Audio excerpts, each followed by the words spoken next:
Cow Lady, $8.10. Let's take it to Tony Campbell for the first.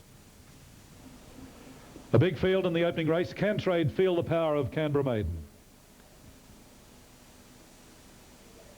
Now the line appears to be set. They face up well. Light is on. They're away. Now getting out very well was Super City and ridden hard Doc Marbles in the centre, followed by Dedicate.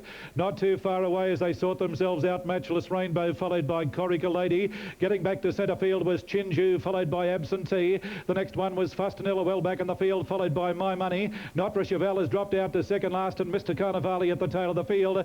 There's a fair turn of speed on as they race up towards the turn, where the leader was Doc Marbles, a length and a quarter in front, giving chase Dedicate second. In behind those Noble Export, followed further back in the field, Matchless Rainbow down towards the inside, and the next one as they turn into the straight, Corica Lady, followed by Absentee going wide, and the next one behind those Chinju, followed by Fustanilla, but well into the straight with about 300 to go, and Doc Marbles has kicked away. Dedicate under the whippers trying hard, followed further back to Matchless Rainbow, and the next one was Corica Lady, but Doc Marbles well clear inside the final 100. There's no danger. Doc Marbles races away to win it very well indeed. Doc Marbles first, now Dedicate second, getting up for third, or good go for third, maybe Corica Lady just ahead of Matchless Rainbow, then Chinju further back behind those Mr. Carnivale. The next one, My Money, followed by Noble Export, Absentee, a long break Super City, followed by Notre Cheval, and the last one across the line in the opening race, Fustanilla.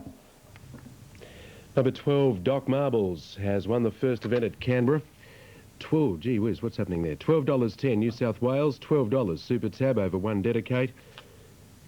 And it could be number 9 for third, Corica Lady.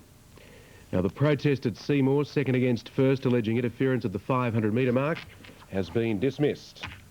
Protest dismissed, Seymour, and the placings stand on 2:12. Sky Channel's live trackside coverage from the Canberra racecourse in the ACT. Today's meeting is Coral Sea Cup meeting here in Canberra. It's a meeting that's been put on by the ACT Racing Club to commemorate the Coral Sea battle, which was some 56 years ago, fought off the coast of Queensland, a battle between the Australian. In fact, the reason we're commemorating it, it was a great bit of teamwork between Australian and American navies to fight off the enemy. That's been commemorated here today. In fact, the US ambassador, the United States Ambassador, Miss Gwenta Hawkins Holmes, is here this afternoon. She'll be talking to us a little bit later on this afternoon. A little bit cool here. In fact, it's a lovely fine day. They tell me that it was down around -3, -4 degrees here in Canberra, but quite often, as is the case when you have those cool mornings, it finds up into a beautiful day. That's what's happened here. It's lovely. They've gone 58.5 in the first race, which is just a tick outside the class record, and Chief Steward Bill Fanning did tell me that quite possibly they will upgrade the track, or we'll put it this way, they'll be inspecting the track after the first race anyway.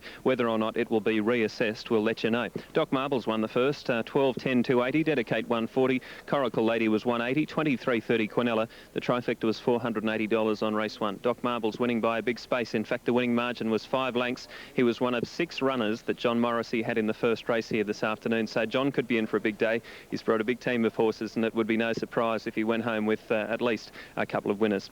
Hilton, back to you. We'll be reporting right throughout the afternoon from here at Canberra. Michael Heath will be joining us. Mike always puts the form in. He's a very good judge. He'll be joining us with his popular Mounting Yard Late Mail. Until we've got more here at Canberra, it's back to you, Hilton.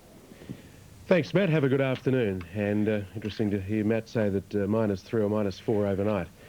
Very chilly in the nation's capital come this time of year.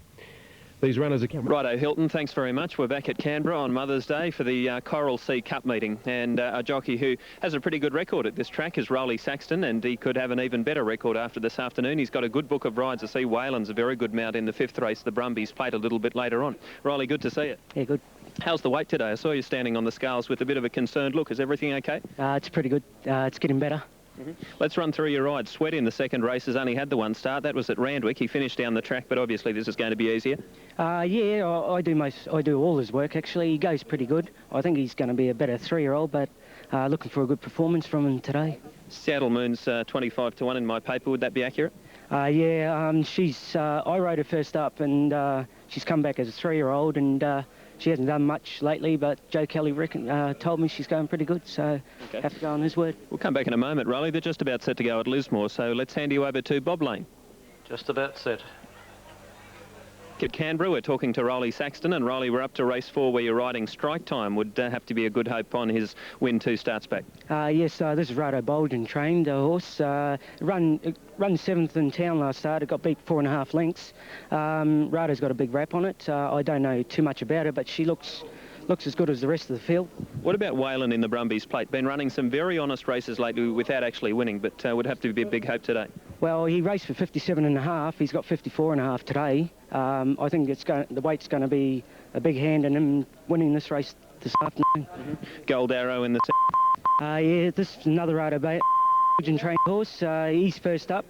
Rado reckons he's working the house down, so I'm looking forward to riding him. What about in the last Brockenhurst? Yeah, I rode him last start over 1,000. I think 11 or 12 would be better, but he seems to run a pretty good race over 1,000, but he gets a bit far back, and if he gets too far back, the fortunate thing about this is long straights. Best chance of a winner today? What's your best ride? I believe Brockenhurst can be my best. Okay, Brockenhurst in the last. Thanks, Riley. Thank you. Okay, Riley Saxton there. And it's pretty cool here at Canberra, let me tell you, this afternoon. It really is a little bit chilly. Here's the market for Moonee Valley. It's been the big go here. Number 8, Blazer at 10 and 3, Glorious Note at $11. This race is due in about 50 seconds, and Maitland Harness Racing, race 3, is coming up in 6 minutes. Wyvern at $3.10. D Troublemaker, $7.40. Takara Santa, $31. The Lamplighter, $15. Dementious, $19. Step Outside, $3.70. Go Folly, $8.40's big on Super Tab. Boulder Tino, $15. And Morgan Bear, $8.30. That race in 6 minutes. Geelong Greyhounds, race 1 is coming up. And let's take a look at that market at Geelong. It's a ripper, 15. Alaco's Pride, 8.10. Flipper Dollar, 18. Ori Flash at 11. Waddles Prince, 28. Primary Prince, $8. Clever Girl, $1.50. And Mount Joy, 31 from box 4. 8.76, selected by Ron Hawkswell. Moving in well at Canberra, here's Tony. Just waiting on Salanero to move along now. Salanero, the one out of line. Another big field over there at the 1,000. Garland of Gold, the first starter for Bill Prain, the favourite. Billy's here today, looking well too. Potion stands up blazing. Garland of Gold. Now they appear to be set. Starter coming round to release the field. Race 2, Canberra. Just waiting on that light. There's the light now. Gates open. Now slowly away was Potion. Garland of Gold didn't jump all that well. And as they sort themselves out, Glorious Note taken on by Blazer down towards the inside. Not too far away, Horse of War driving through looking for the lead. Further back behind those Frothy Top, followed by Garland of Gold moving up 3 wide. Alcatches down towards the inside. A further break as they race towards the turn Sweat. Then Little Errol on the outside of Miss Kent, followed further back then Salanero. Glittering Girls down towards the inside. A long break to Potion, followed by Master Timms. Then Barbie Well back on the turn, followed by Lord Alwyn. But as they swing around the home turn, 400 to go, it's Horse of War on the outside, just in front of Blazer down towards the inside. Alcatch is third, followed by Glorious Note, and then Frothy Top. Back behind those, Miss Ken, followed by Garland of Gold, who's well back as they race down towards the 200. And the next one was Sweat, but Blazer shot away now. Blazer darted clear with about 150 to go. Horse of War battling away, followed by Frothy Top down towards the inside. But Blazer races away near the line, and Blazer's too good. Blazer first, Horse of War second, Frothy Top third, then Alcatcher, followed then by Miss Kent out wide. A break to Glorious Note, followed by Sweat, then Little Errol. Garland of Gold, Never a Chance, followed by Potion, back behind those Barbie. The next one across the line, there was Salanero, followed by Lord Alwyn, Master Timms, who was well back in the field. And that's about the lot of them. The other one there was another one there pulling up very quickly as they crossed the line. Old Time Waltzer pulled up about third last. Stand by. Following the running of race 2, the HMAS Hobart. Now the numbers, 819, Blazer, ridden by Aaron Hugh, trained by Barbara Joseph. Number 8, the winner Blazer, trained by Barbara Joseph, Aaron Hugh.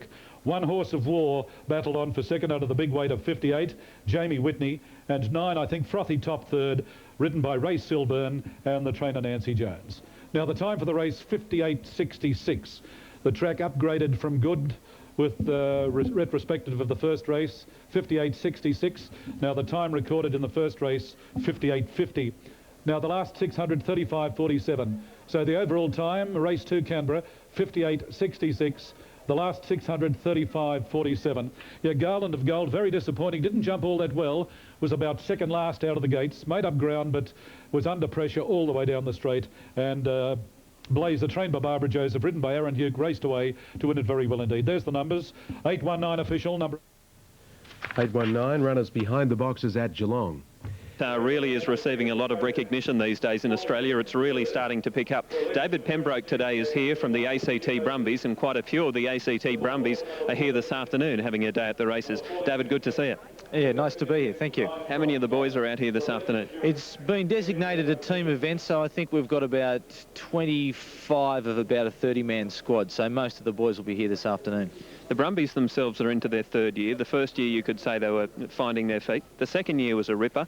How's things going this year? It's been a hard year for us. We really haven't reached the heights of the previous years, and as you say, we did start off quite remarkably in that as a new club we were able to perform so well in the first 2 years, but there's been some adjustment problems from the team in meeting the new rules and being more effective with the new rules. We've also had a pretty tough run with injuries, and it's such a very, very difficult competition. You've got it's the best provincial rugby union competition in the world. You have the best of New Zealand, South Africa and Australia competing against each other, so it's a very, very tough competition as well. So it's not a long way from the rooftop to the basement. Yeah, David, obviously there's still a bit to go in the season, so are you optimistic things might pick up in terms of the form? Well, we're actually right near the end of our season. We've only got one match remaining, which is the big match next weekend against Queensland. It's the final match before Wallaby selection, so obviously there's going to be a lot of interest in that match at Bruce Stadium next Saturday night. Should be a great game of rugby union. How do you think they'll go, the boys? Well, I think it's one of those matches that teams get up for. It's the opportunity for them to match themselves against their opponents, the guys who are the other people trying to strive for Australian selection. And I think particularly this week we've got players like Owen Finnegan, David Giffen, Marco Caputo, Pat Howard. They're all players who are in contention who really do need to have a good match against Queensland. I'm quite sure that they will perform next weekend. The Queenslanders, depends how they go tonight in South Africa, but if they record a win tonight, then they'll be playing for a home semi-final, which will be crucial in their AAMI Super 12 hopes. So really, there's a lot riding on the match coming up this weekend, and the boys will have a nice, easy day at the races today and then get into the preparation. Okay, and just finally, is it becoming easier to promote this game, rugby? Oh, most definitely. It's a game that, as I said before, it's the world's best provincial rugby union competition. People are interested in it not only in New Zealand, South Africa and Australia, but also all around the world through the Fox network. I know we're going to America today and people over there can watch it on Fox International. So it's probably one of the fastest growing professional sports on global television at the moment, and it's exciting to be involved in it, and it's nice to be based here in Canberra and here at the races today to back a winner in the plate later on today. Sure, we might have a talk to some of the boys throughout the day, if that's okay with you. Sure, they'd be happy to talk. They like talking. Good on you. Good to see you, David. Thanks a lot. David Pembroke there, the Communications and Marketing Director of the ACT Brumbies, who go up against Queensland next week. Hilton, back to you until we have more at Canberra on Coral Sea Cup Day. And news from Canberra, Matt, there is a protest, fourth against third. Number 14 was fourth, so protest fourth against third.